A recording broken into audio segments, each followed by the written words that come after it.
Today we're making fresh fried apple cider donuts. Start by pouring 3/4 of a cup of apple cider into a saucepan. You want to put that on the eye and bring it to a boil.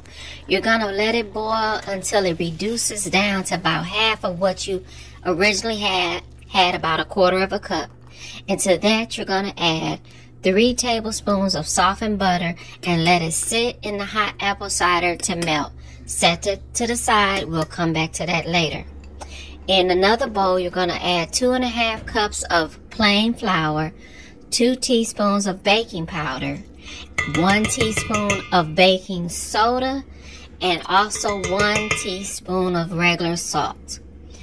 To that, you're going to add 1 tablespoon of cinnamon, about 1/4 teaspoon of allspice, and then we're going to do about 2 tablespoons of fresh nutmeg, or if you have just dried nutmeg, you can just use 1 tablespoon of that. Give that all a nice whisk and set that to the side so we can work on our wet ingredients. 1 cup of sugar and 1 egg. You want to beat that together with a hand mixer till it's light and fluffy and it actually has turned a lighter color yellow like this.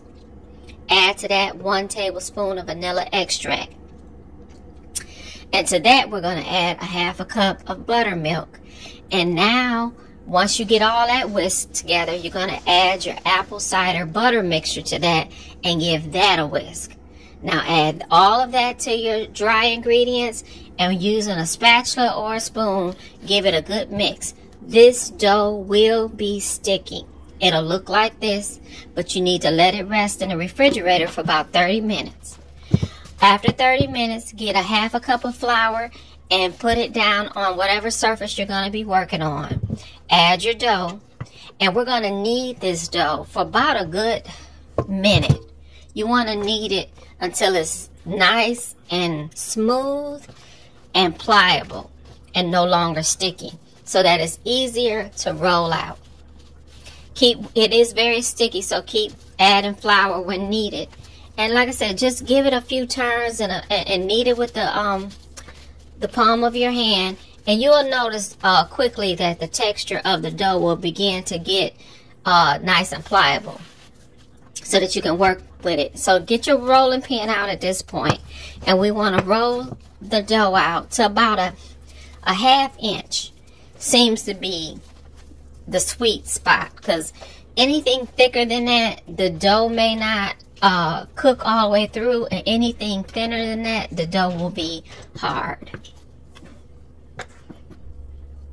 Now, initially, I was using 1 tip to cut out my donut holes, but it was too big, so I switched to a smaller one, and I'm just using cupcake tips that I normally have on hand for decorating cupcakes just to use, but any small cutter will do. I didn't use my chopsticks to get it out of there. I got a total of 16 donuts out of this dough. It may not look like it, but yeah, not even including the donut holes, I ended up with a total of 16 donuts in all. And this dough is really, really easy. I mean, the key to it is simply prepping everything beforehand. If you get everything out and pre-measure everything and just have everything set up, it really does come together quickly. It seems like a lot. It's just a lot of preparation, but once you get everything prepped, it comes together fast in no time. So like I said, I got 16 in all. I'm using the last little bit of dough to get that last donut out, and then the little scraps that I had after this, I just used to make extra donut holes. And I'm actually going to use the donut holes to test my oil first to make sure that it's as hot as I needed it to be.